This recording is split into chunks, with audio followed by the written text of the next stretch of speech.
In this tutorial, I'm going to show you 3 layers you can use to create an unlimited amount of animated background gradients in Cavalry fast. And for this example, I'm going to show you how to create this one here. Let's jump in. Okay, I'm inside of my composition and you can see it's empty. First thing I want is to add a background shape. So I'm just going to go to this plus sign and I'm going to type in background. Grab this background shape and drag it out, and I'm going to grab another one as well and drop it down there too. I'm going to rename this one just background and just leave it like that. So the reason that I've done this is I'm going to be working on this one. If there's any feathering or transparency around the edges, I'm going to have a base underneath. So if you want, you could change the fill color here. I'm just going to leave it.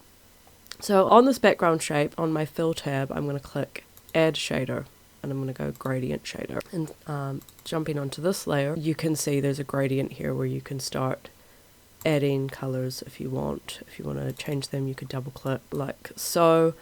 If you want to change it from linear to radial, there's that option too. I'm going to stick with linear. And since I've already chosen my colors, I'm just going to paste mine in here. You can see you can copy and paste. I've already got mine, so I'm just going to press paste. And I'm going to change the scale just slightly to about there. If you want these colors, actually, I should show you. We've got the pink, orange, purple, baby pink, and blue.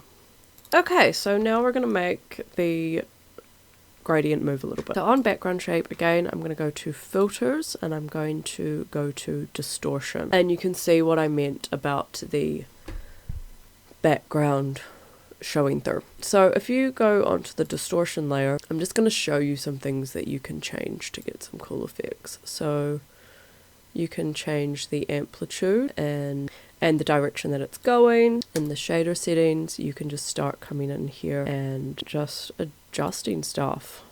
It's difficult to kind of explain what any of these are doing because the way that I learn is just to go through and just start changing things until I'm happy. So this is basically all I did to get my effect. So I'll just show you what I ended up with.